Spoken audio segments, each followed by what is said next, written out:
Blackburn Buccaneer was the first aircraft to be designed specifically for low-level, high-speed strike operations.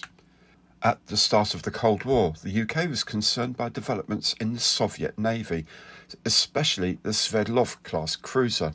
With radar-directed armament, this was thought to be a major threat to Allied shipping, so the Royal Navy decided to employ new aircraft able to strike at these ships with either conventional or nuclear weapons.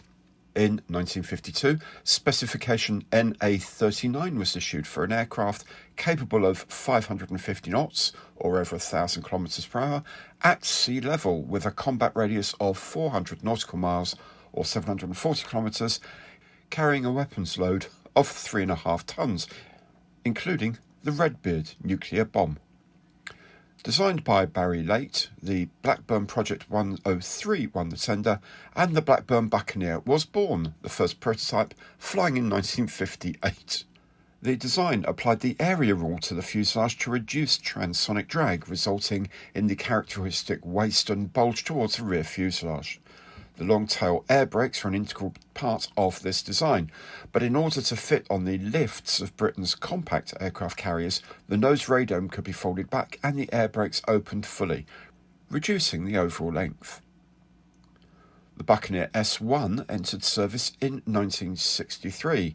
The combination of the Buccaneer's small Gyron Junior engines, the small size of British carriers and resulting power limits of its catapults meant that the Buccaneer couldn't take off with full fuel and a fuel weapons load. Supermarine scimitars that had been replaced by the Buccaneer in the strike role were used as buddy tankers for a while. The Buccaneer also made use of extensive blowing of high-pressure engine bleed air over the flying surfaces to reduce the takeoff and landing speeds. Losing an engine at takeoff or during landing could be truly catastrophic. The long-term solution was a new engine, and in the Buccaneer S2 this was the Rolls-Royce Spey turbofan. Now under the Hawker Siddeley Company, the Buccaneer S2 was ordered in January 1962, with all squadrons converted within 5 years. The new engine was much more powerful and fuel efficient, and required much larger air intakes. The first attempt to sell the Buccaneer to the RAF was in response to requirement OR 339, the process that eventually led to the TSR-2. When that aircraft was cancelled in 1963, along with plans to purchase the American F-111K bomber, it was decided that the RAF would purchase a mix of F-4 Phantoms and Buccaneers, with 46 new-build aircraft, the rest coming from the Fleet Air Arm, as the carrier fleet was being shrunk.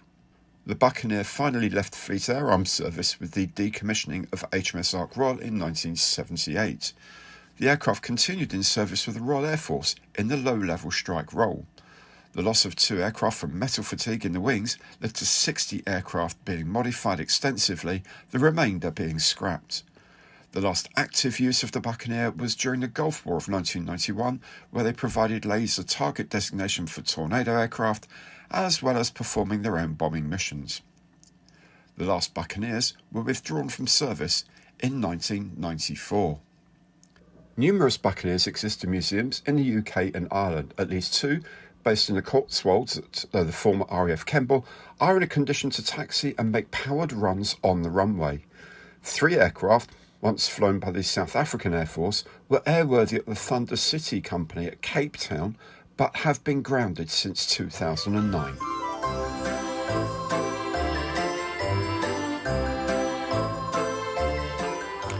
While you just might still find the 1995 aerodynamics kit of the Buccaneer in 1/32nd scale, the largest kits easily obtainable are in 1/48th.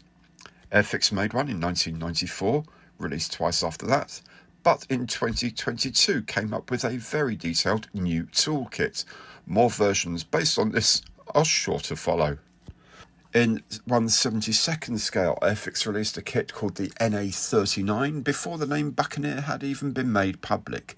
This terribly basic kit was still being released as late as 1983, although it does represent the earlier S1 mark with the smaller intakes. After that, a new tool in 1989 represented the S2 aircraft and was the basis of Airfix kits all the way through to 2010. Then in 2019, Airfix introduced a new tooling, following it with an RAF version the following year. Frog brought out a new tool way back in 1972, selling it to both Novo and to Black Sea models in the 1980s. Many of us remember the Matchbox kit of 1974 with 3 colours of plastic, which sold all the way through to this monochrome 1992 release, and then the moulds were used by Revell for their kit in 2014.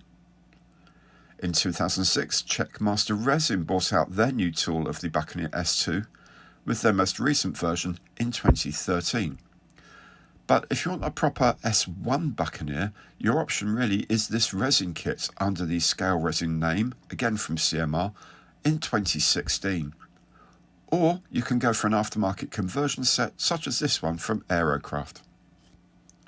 Tamiya made a kit in 1/100th scale in 1971, but for the better small Buccaneer, you really should take a look at 144.co.uk and their 144th scale kits.